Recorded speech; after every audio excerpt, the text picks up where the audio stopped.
Boa tarde a todos. Eu sou o professor Washington Luiz Pereira Soares. Lecionarei a disciplina Logística Ferroviária. É uma honra muito grande participar deste curso do CENEP, Centro de Excelência Portuária, onde administraremos os fundamentos de logística, infraestrutura e ambiente portuário, considerando a disciplina Logística Ferroviária. É muito importante para mim participar. Eu queria dizer que é uma honra muito grande poder dividir o meu conhecimento com os senhores.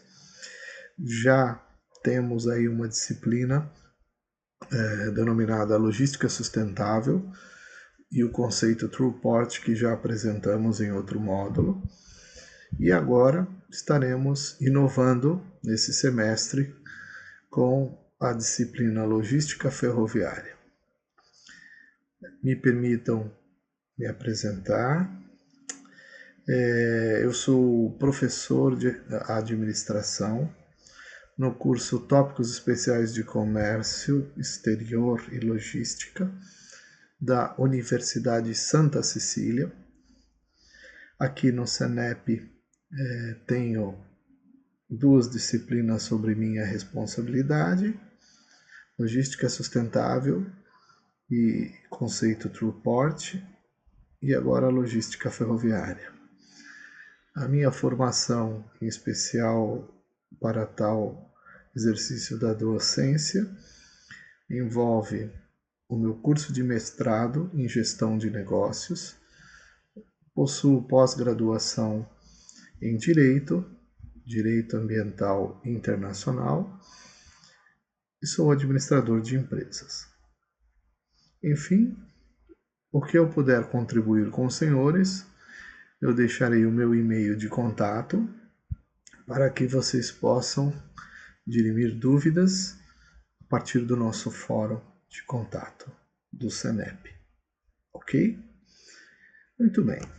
Vamos iniciar agora a nossa aula a partir de uma breve introdução que farei da disciplina, considerando a experiência que tenho de mais de 30 anos operacionalizando trens expressos de contêineres, os chamados shuttle services, por ferrovias da antiga Rede Ferroviária Federal, hoje objeto de concessão da MRS Logística. E para tal entendimento dos negócios sustentáveis que acompanhamos, acho oportuno apresentar para vocês, inicialmente, os conceitos básicos em operação ferroviária. Muito bem. Quando se trata de conhecimentos básicos, estamos aqui nos referindo aos termos da engenharia ferroviária, que nos possibilitam entender como planejar a compliance ambiental da operação ferroviária em movimentação de cargas de alto valor agregado. Sabemos que pela gestão de riscos, a importância que se deve ter com práticas sustentáveis, considerando aí as inovações organizacionais de empresas de classe hoje mundial, que exploram portos sustentáveis. Talvez esta seja a principal motivação para estudarmos um novo conhecimento que deve abrir novas possibilidades profissionais aos senhores que estão aprendendo como planejar a operação ferroviária dentro e fora do porto organizado. Muito bem. Temos que entender que grandes autores já discutem o tema estradas de ferro, ferrovias, há muito tempo. Partindo da premissa que as ferrovias elas já diferem de outros meios de transporte, por natureza, nós podemos dizer que a ferrovia é um sistema autoguiado por não possuir mobilidade quanto à direção que o veículo tomará em seu percurso, né? Por ser um transporte em que os veículos motores ou rebocados eles se deslocam com rodas metálicas sobre duas vigas aí contínuas longitudinais, né? Também metálicas, denominadas trilhos, certo? Muito bem, até aí todo mundo sabe. O grande ponto, né, é que nós não sabemos como são constituídos os elementos físicos, né, dos virtuais do sistema ferroviário. E a gente vai aprender que hoje os elementos físicos são formados e constituídos por dois subsistemas, via permanente e material rodante do sistema ferroviário. E os sistemas virtuais se tratam de tudo que envolve informações decorrentes de processos e recursos de comunicação e sinalização, ao que nós podemos observar no diagrama a seguir. Então vejamos, né? Uma ferrovia tem, na verdade, 4 etapas que devemos analisar sobre controle de responsabilidades administrativas. A primeira vai em direção ao que se constitui o termo via permanente. A segunda observação, ao que podemos chamar de material rodante. A terceira observação, ao que podemos entender como sinalização e comunicação das ferrovias. E, por fim, o aspecto virtual dos resultados decorrentes da operação, aqui sinalizada em amarelo, ferroviária. Então, muito bem. Com respeito à via permanente, vamos detalhar o que é entendido como infraestrutura e, consequentemente, o que é entendido como superestrutura. Depois, vamos avaliar um pouco a tipologia dos veículos ferroviários, né, do denominado material rodante, seja ele um material de tração ou material rebocável, tá? E partiremos também sobre a importante forma de comunicação entre recursos, né, disponíveis em redes, onde tratamos os eventos de decisões conforme sinalização que pode ser eletroeletrônica, né, por decisão de automação dos CCOs, que são os Centros de Controle Operacional ou os Centros de Controle de Produção. Muito bem. Esses 3 atributos iniciais serão extremamente importantes no resultado do que destacamos aqui em amarelo como operação ferroviária. Por quê?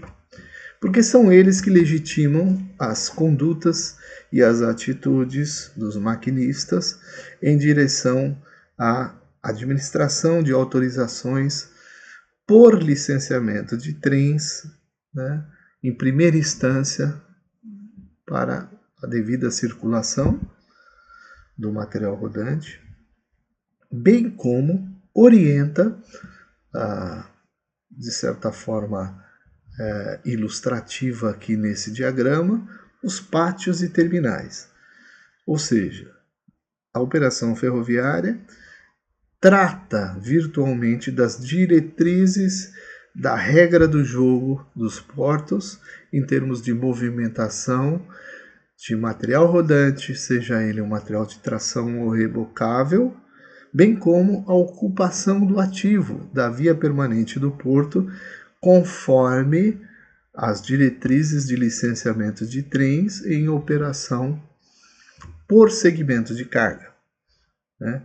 Então, quando nós vemos essa conjuntura organizacional, nós já podemos ter a certeza que estamos, se já enxergamos a ferrovia com essa distinção, em direção de eficácia, considerando um planejamento logístico por meio de elementos essenciais de uma ferrovia, em controle, seja de um administrador usuário ou de um administrador operador de um sistema ferroviário.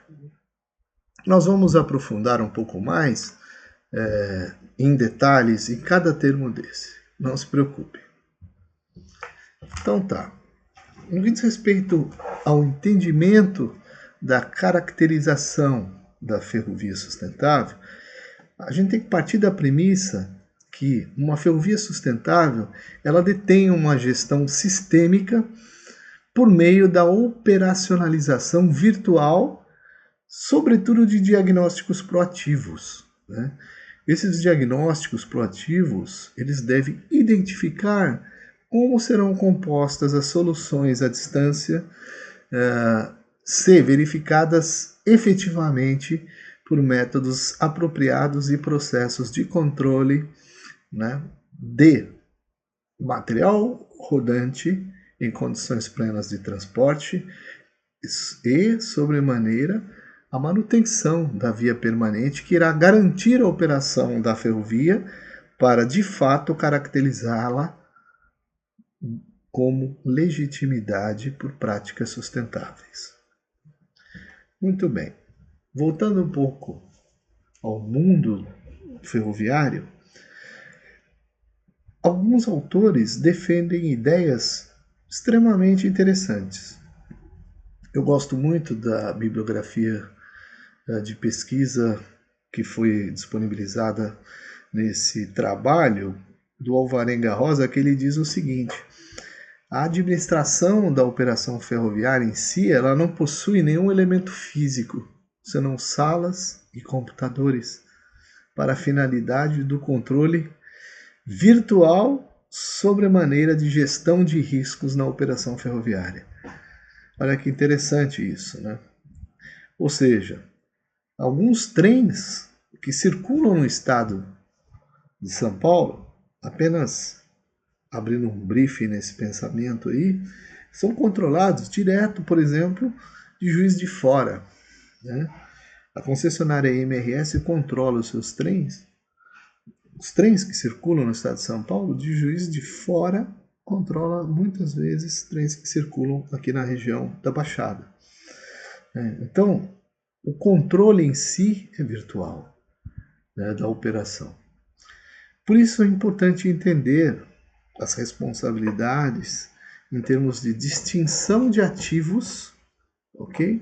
Sejam eles material de via permanente ou material rodante, ok? Então nós vamos dar andamento nesse aprendizado considerando o que nós podemos afirmar que compõe uma via permanente.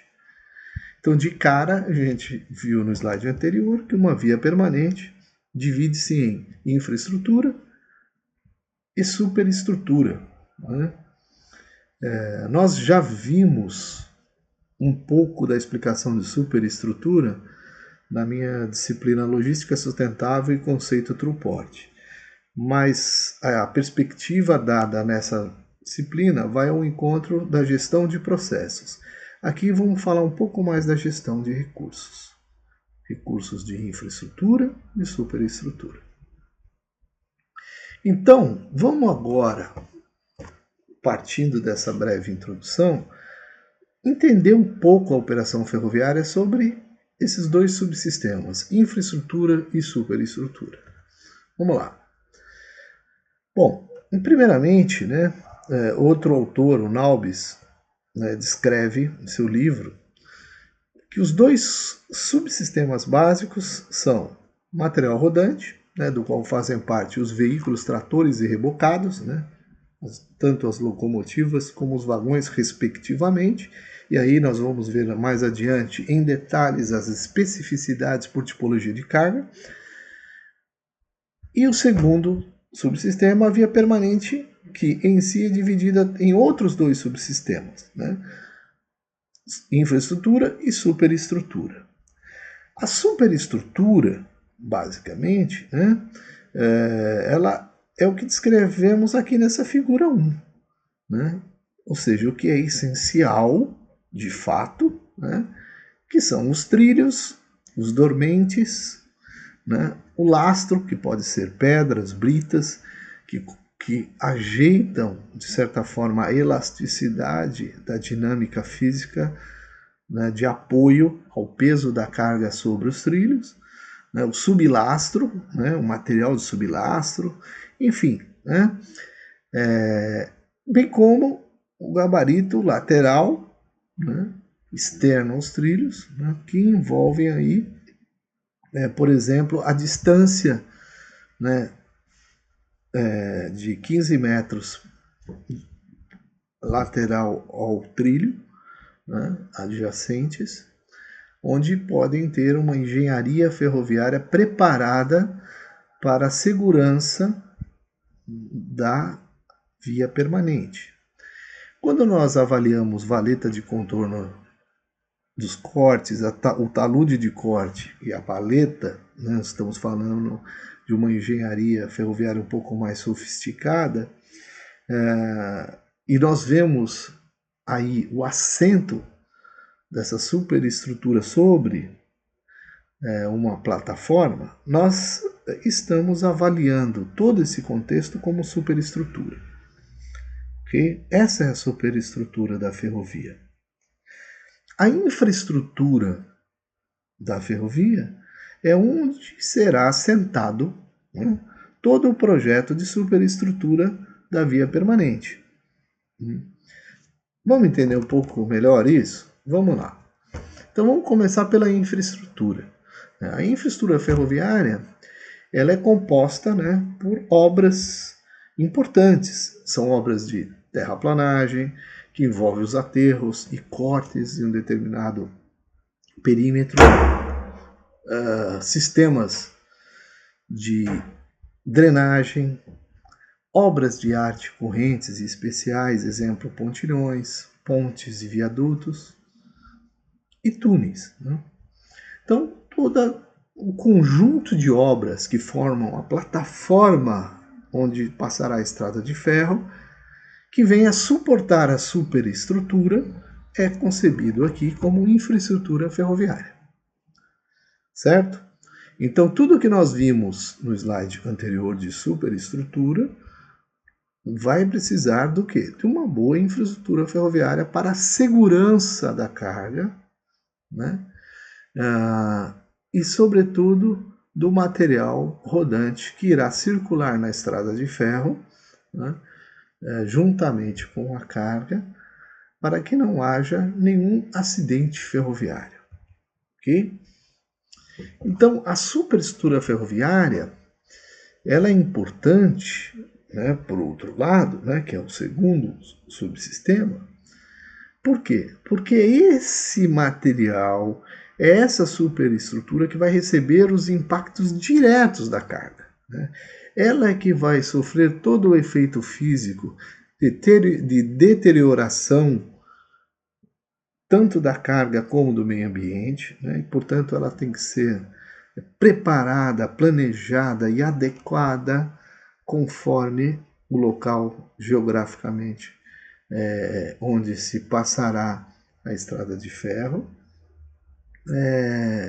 e deve ter, sobretudo, como seus principais componentes em análise de qualidade, seus trilhos, os acessórios de fixação dos seus trilhos, as AMVs, que são os aparelhos de mudança de via, os dormentes que assentarão os trilhos, tanto quanto o lastro e o sublastro, que podem sofrer ações de degradação, seja pela forma de circulação, velocidade dos veículos ou não, né?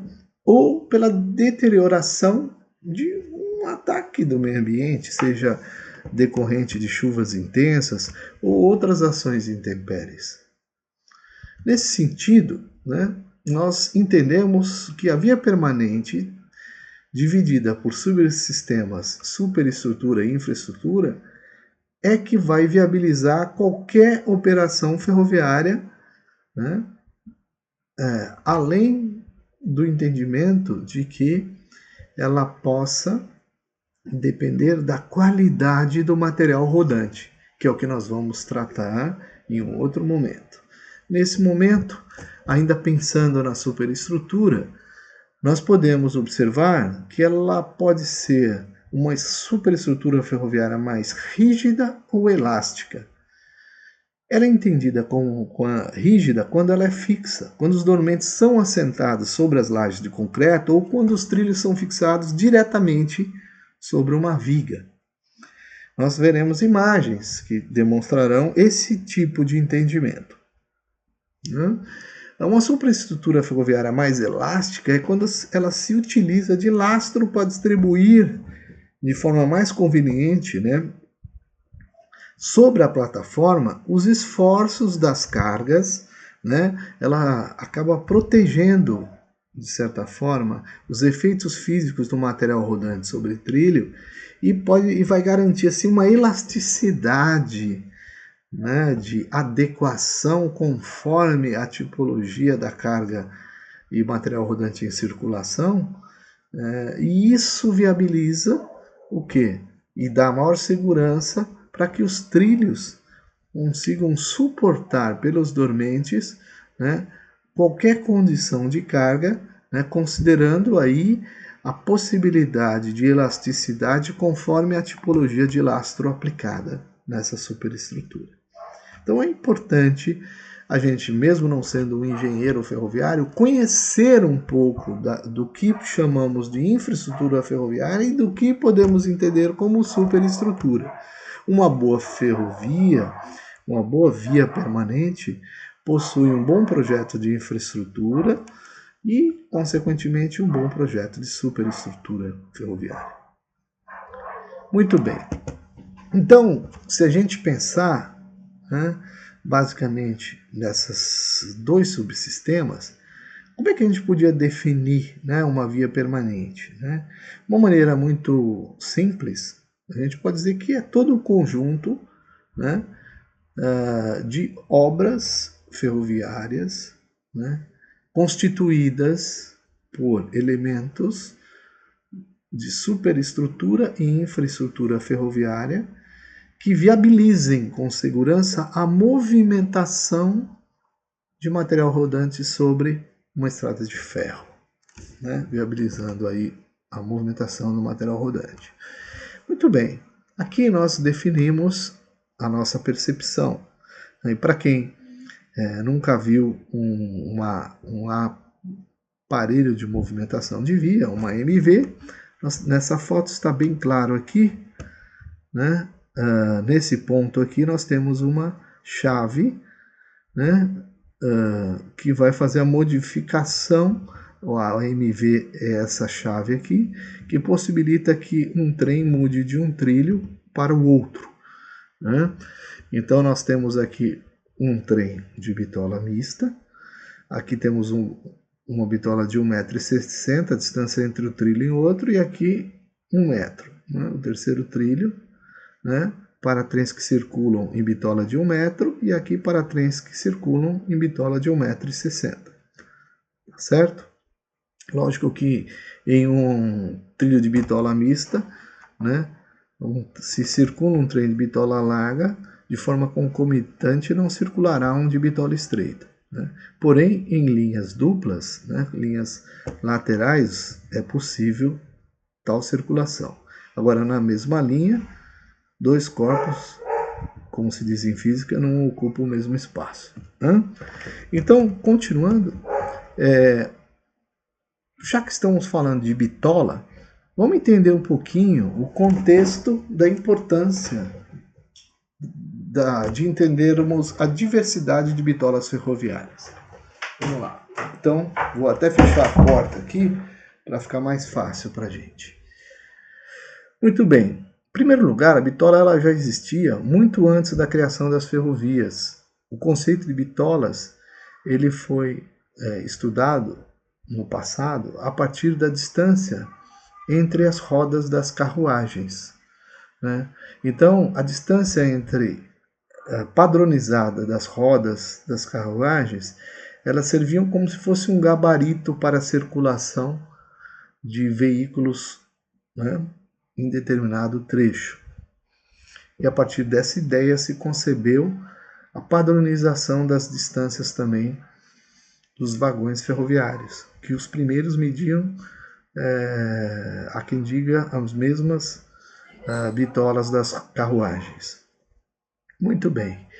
Com essa introdução histórica, apenas gostaria de relatar, né, que a adoção da bitola padrão em diversos países europeus, que é a bitola de 1,435 m, ela ocorreu aí em larga escala pela forma que fora consagrada na Conferência Internacional de Berna, na Suíça, em 1907. A partir daí, essa bitola seria aplicada em todos os países europeus. Entretanto, né, há diversas bitolas além dessa. Então, essas outras bitolas, elas foram geradas por conveniências técnicas e econômicas, que podem ser conveniências locais, regionais e até continentais. Há quem diga que há países que têm bitolas distintas com medo de invasões militares. Então, existe aí diversas perspectivas, né, de entendimento sobre a diversidade de bitolas, e obviamente cada uma tem uma razão, tem uma época e seu espaço geográfico de constituição. Todavia, se pensou em fixação de bitola por diversos projetos, né, uma uniformidade de uma só bitola. Então, quando se fala em bitola ferroviária, a gente não pode esquecer, né, o entendimento técnico do termo, né?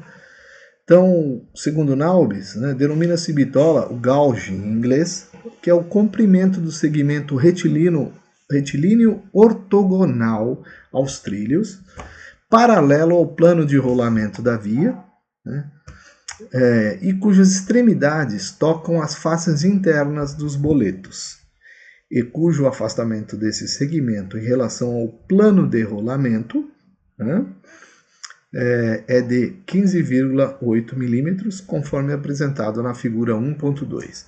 Vamos ver isso aqui, olha só. As extremidades. Primeiro, o trilho ele é composto de boleto, que é essa cabeça do trilho, a alma, que é essa espécie de haste, né, e a sua base.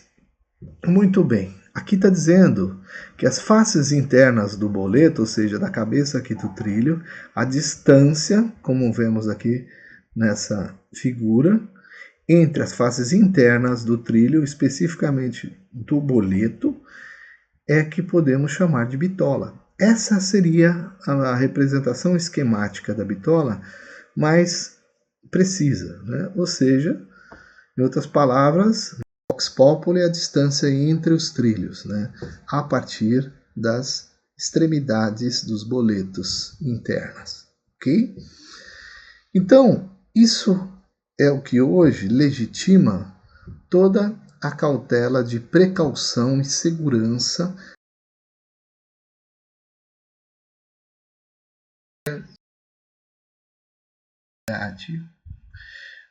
com um alargamento além do padrão de um determinado trecho, um descarrilho, né? Sem esquecer que a importância da bitola ela vai ao encontro do plano de rolamento. Plano de rolamento é aquele que tangencia simultaneamente a superfície superior do boleto, aqui, né? Aqui é a parte superior do boleto, onde temos a seta, né, de cada trilho, ou seja, tangenciando qualquer composição ferroviária, né, que venha estar nesse plano de rolamento, seja objeto de um padrão de curva, né, por exemplo, o tangenciamento simultâneo ele se torna seguro desde que a bitola seja mantida em toda a sua superfície, em toda a sua extensão de trilhos em determinado percurso. Esta é a importância da bitola, né? Para que não haja, sobretudo, o descarrilo, é necessária a manutenção, o monitoramento desse distanciamento entre trilhos, seja esses trilhos por administração do setor público ou de concessionárias ferroviárias responsáveis pelos trechos fora do porto organizado, ou os ramais ferroviários internos, né, dos portos, que viabilizam o escoamento e a chegada de cargas de exportação, o escoamento de cargas de importação ou cabotagem por trilhos. Esse monitoramento da bitola ferroviária é extremamente importante para que não se tenha cancelamento de planejamento de trens por conta de falta de manutenção de ramais ferroviários nos terminais, nos pátios dos portos públicos ou privados. Daí a importância de entendermos esses mecanismos de engenharia ferroviária, pelo menos basicamente, para compreendermos por que muitas vezes as operações ferroviárias são canceladas dentro ou fora do porto organizado, seja por interveniência de concessionárias ferroviárias que inspecionam esses trilhos dos portos, ou por falta de manutenção do setor privado responsável por seus ramais ferroviários privados para a viabilidade do sistema de viação de cargas em segurança pública. Essa é a parte que mais chamamos a atenção do curso, para que possamos entender possibilidades de operação ferroviária por diversidade de bitolas em termos de capilaridade de escoamento de carga de um determinado porto ao seu hinterland.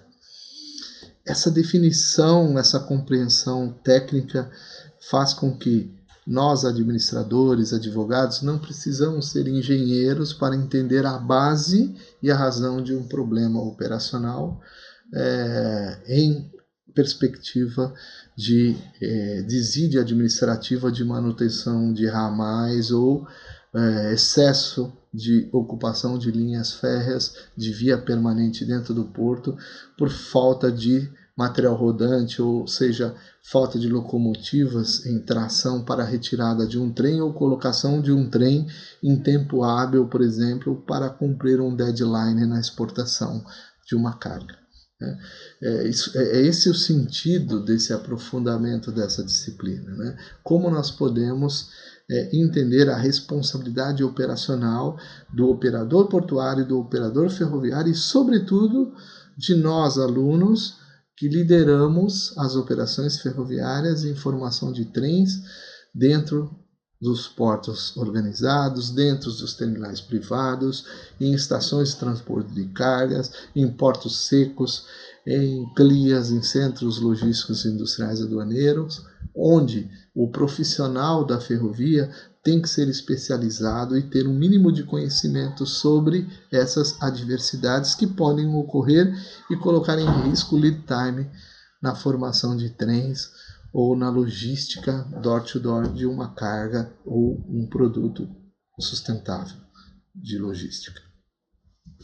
Muito bem, voltando ao tema do entendimento do conceito de via permanente, que vimos que envolve infraestrutura e superestrutura, é fato que é necessário também entendermos, né, que a circunstância, né, que basicamente define a base de uma ferrovia é a infraestrutura, são suas obras técnicas que vão, sobre maneira de construção, dar o alicerce para resistir a ações intempéries, como estamos observando recentemente o excesso de chuvas, né, no começo do ano, que muitas vezes arrastam todo o material de lastro de uma ferrovia, deixando a ferrovia às vezes suspensa, né, em pontes, em viadutos, por falta de material de lastro. Então, ou seja, esse caminho necessário para a segurança da superestrutura depende muito das obras de terraplanagem, depende muito da visão proativa de engenharia ferroviária sobre o aspecto de drenagem do solo e outras obras de artes especiais, né, que vão, de certa forma, da forma que foram sobremaneira construídas, corrigir tais imperfeições do solo, né? Qualquer forma, a ferrovia também, em suas adjacências, sofre assoreamento, né? Não é só os canais do estuário, né? Nós também temos no gabarito da ferrovia assoreamento, né? E isso gera o quê? A fuga do material de lastro e coloca em risco o ramal ferroviário.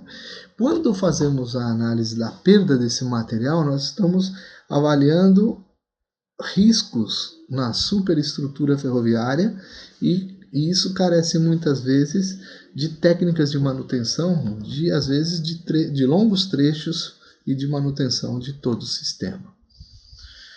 Então, vimos que, além do processo de infraestrutura desenvolvido pela engenharia ferroviária por obras conjuntas de drenagem, né, de terraplanagem, a superestrutura vai assentar nessa plataforma e fazer com que outros elementos ajudem a garantir a segurança da operação ferroviária, né?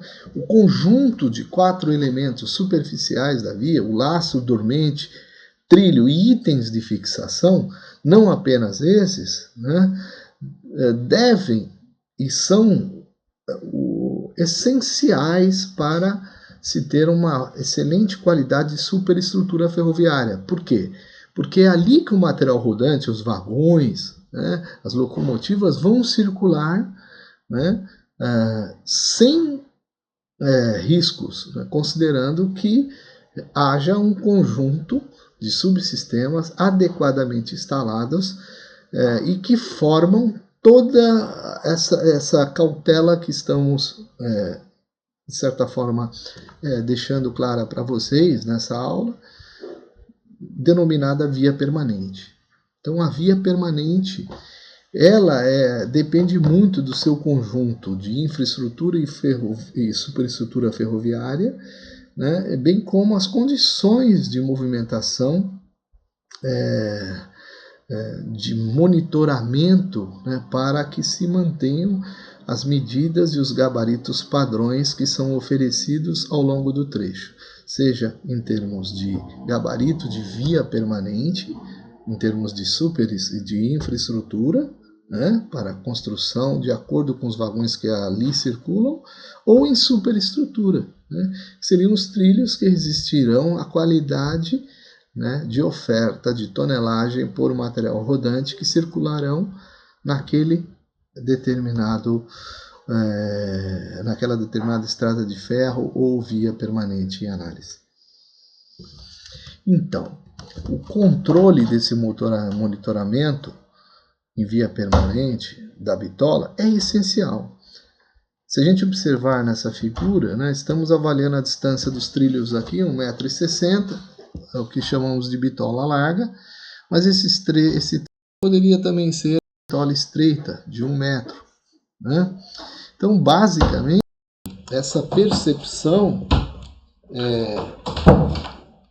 de distância de trilhos é importante nesse contexto de análise, porque é o que vai, sendo monitorado diariamente, garantir a segurança de circulação do material rodante. Esse monitoramento em trechos públicos de concessão geralmente são executados por obrigações contratuais da concessionária ferroviária. Já nos ramais ferroviários internos, eles são observados e são analisados pela concessionária ferroviária, porém a manutenção dos ramais ferroviários privados, na maioria das vezes, é por conta do detentor do ramal privado, né, do ramal ferroviário privado. Então, o arrendatário, muitas vezes, é responsável pela manutenção do trilho que está instalado em parte do porto organizado em objeto de contrato de arrendamento com a autoridade portuária. Então, nesse sentido, o administrador portuário deve antever e fiscalizar e monitorar as bitolas para evitar qualquer descarrilhos de locomotivas ou vagões nos trilhos de ramal privado por conta de uma não conformidade de bitolas dentro do terminal privado. É muito importante entender esse tipo de obrigação. E esse monitoramento da bitola em via permanente, ele pode ser tanto presencial, físico, né, com especialistas no local diretamente, como por recursos de automação tecnológica, a exemplo de drones.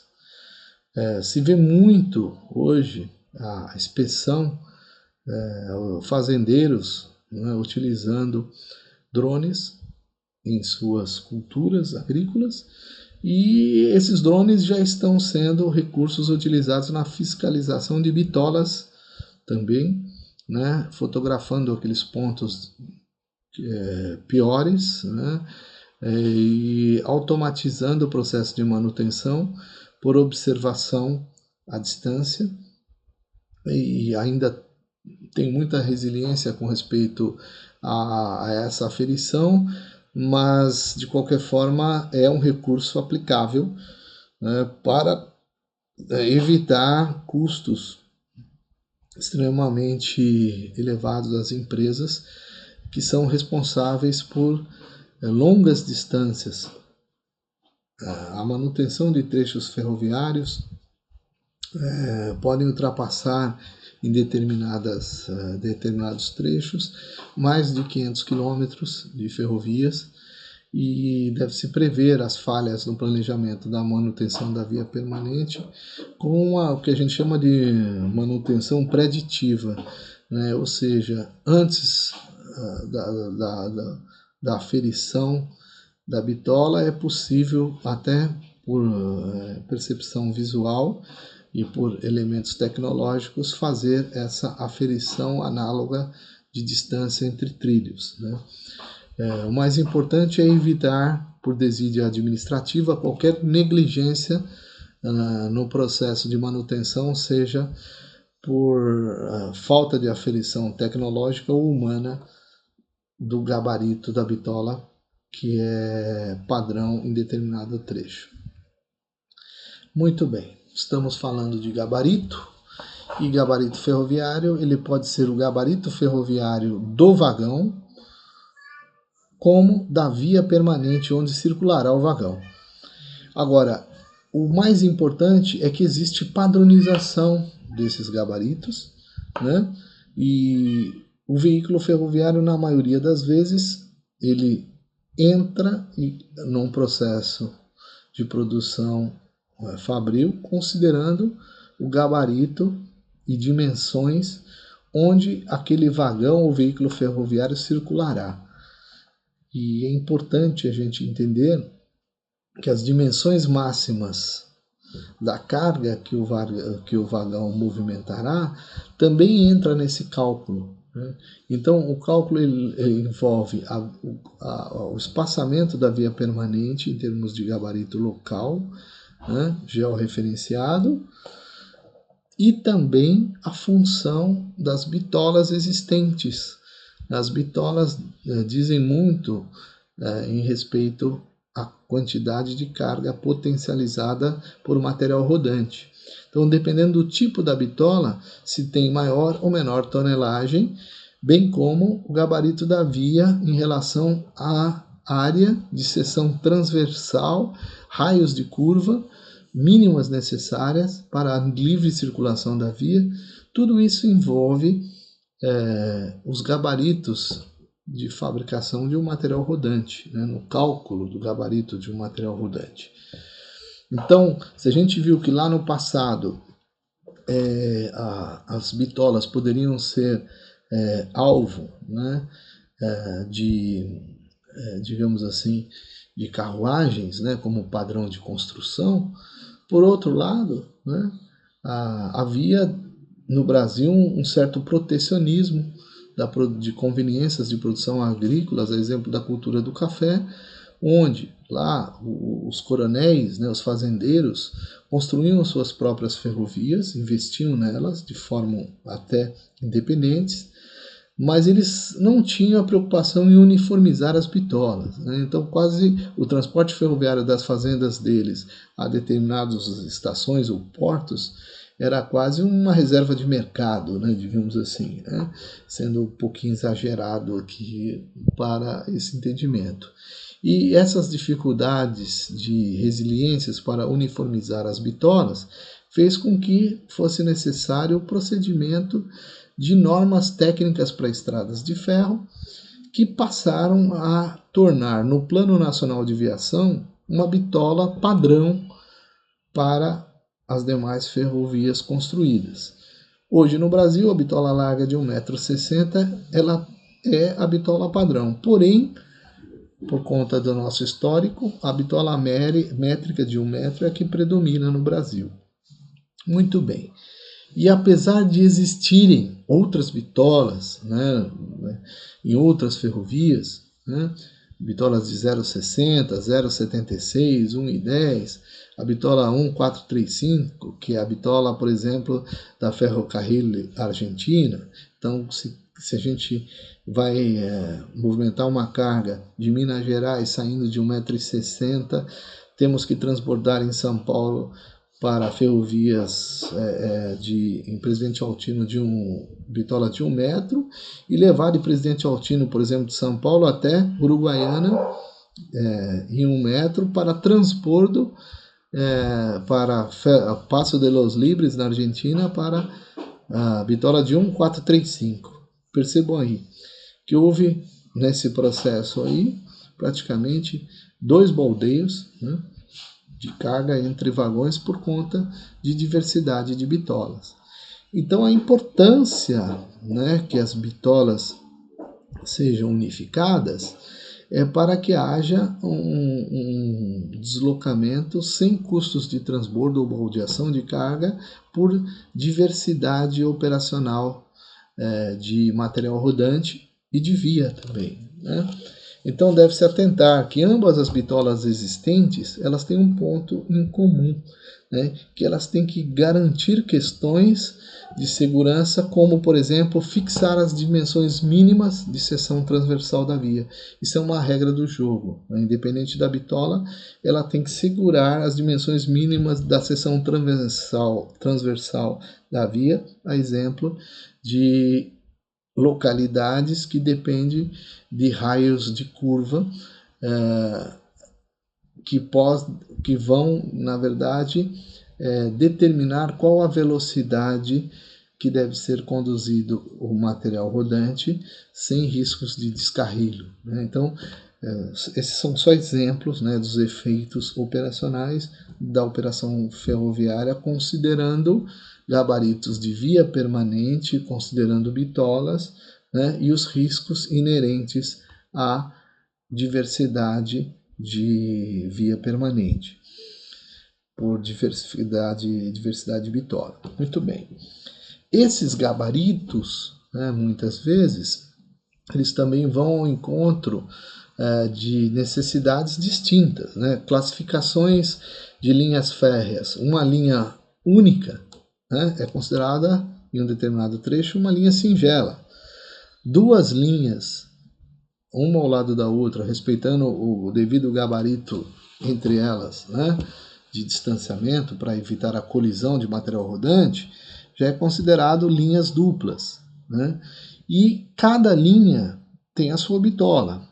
Então, há linhas que possuem bitola mista, que envolve o quê? 3 trilhos, um trilho sobre bitola de 1,60 m e um trilho sobre bitola de 1 metro, né? Então, independente dos desenhos das bitolas, das diversidades de formação de linha férrea, seja em condição singela ou dupla, há desenhos anexos e normas técnicas das estradas de ferro devidamente normatizadas, né? Então, por exemplo, né, dependendo da via, seja ela dupla ou singela, há um projeto de desenvolvimento que deve ser respeitado como regra do jogo, digamos assim, né? Políticas públicas que favorecem o controle por normatização de alguns trechos, por exemplo, né? Então, o gabarito de pontes em tangente, por exemplo, em linha singela com bitola de 1 metro, pode ter que respeitar em determinada localidade um sistema de tração que respeite as medidas em termos de comprimento, largura e altura, né, para uma necessidade de curva para um determinado veículo ferroviário.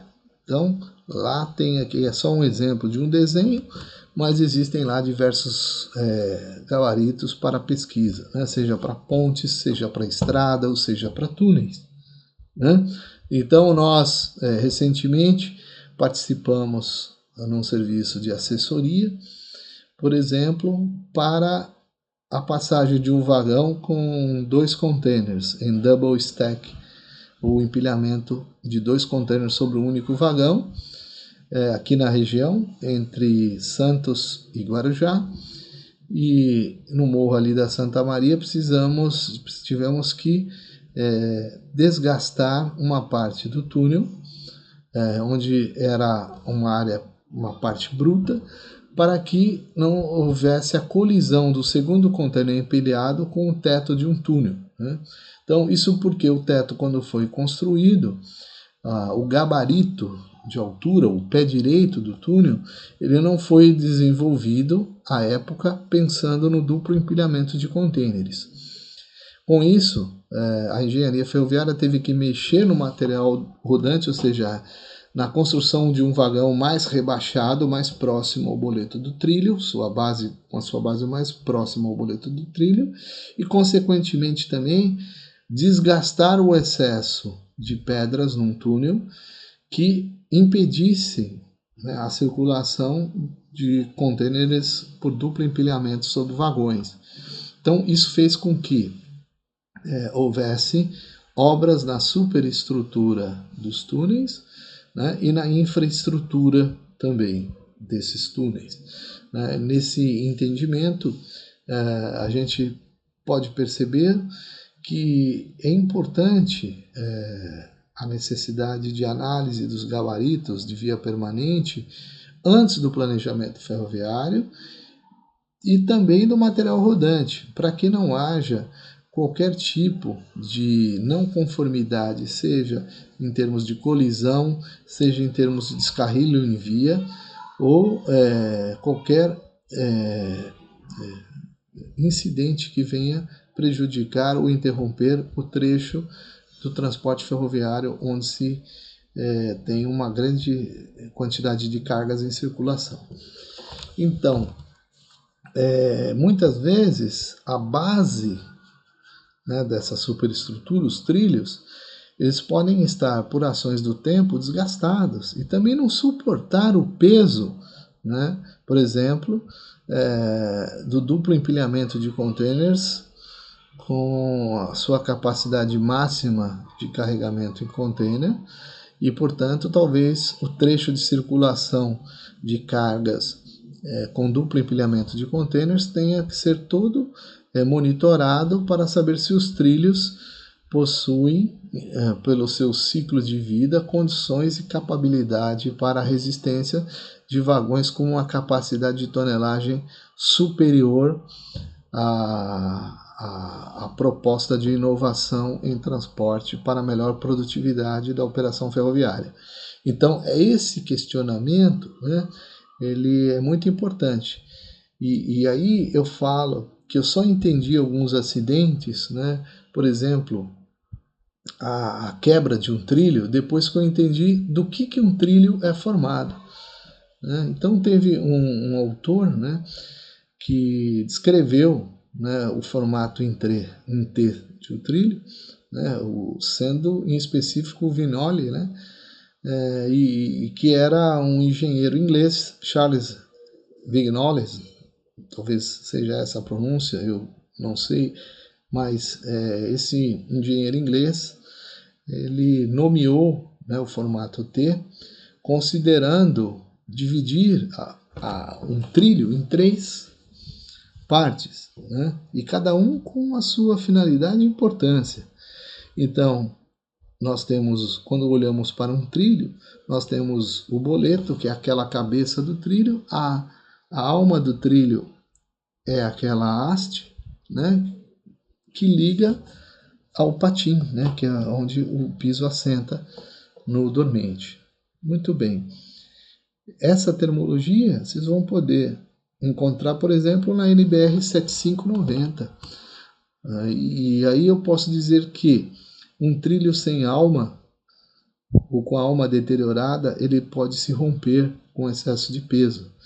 Então, toda a manutenção e monitoramento não é só da carga, não é só do material rodante, não é só do gabarito da via para o transporte da carga, mas, sobretudo, da sua superestrutura. Se aquele trecho tem uma superestrutura já toda monitorada, com manutenção adequada, é isso que dá à operação ferroviária segurança e garantia, né? Segurança operacional e jurídica também, as partes que ali movimentam cargas.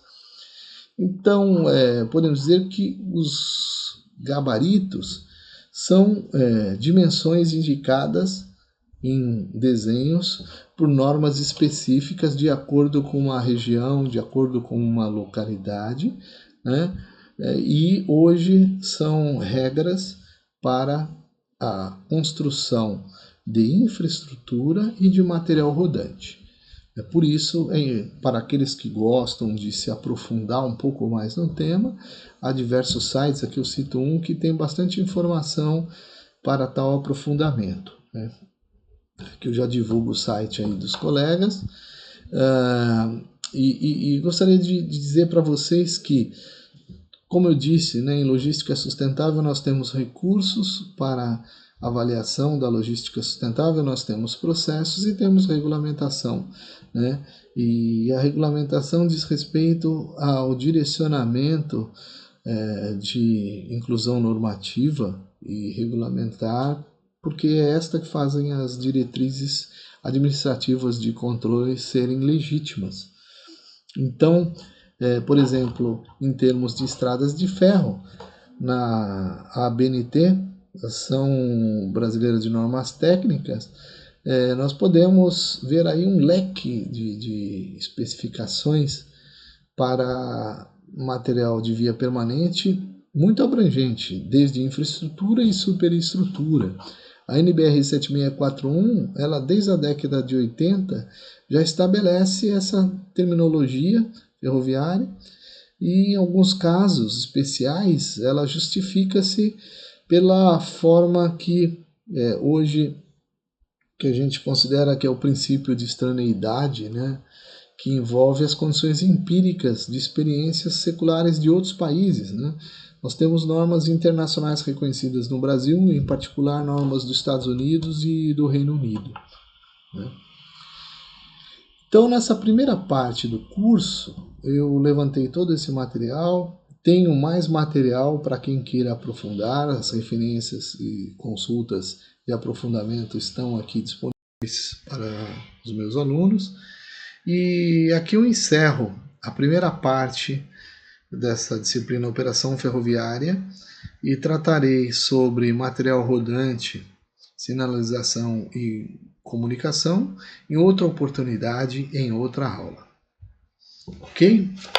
Agradeço muito a atenção de todos. É mais uma vez para mim uma honra muito grande poder compartilhar esse conhecimento básico, mas que me persegue há mais de 30 anos, e fico muito feliz em poder compartilhar o estudo e todo esse conhecimento com vocês, com os alunos aí do SENEP. Muito obrigado.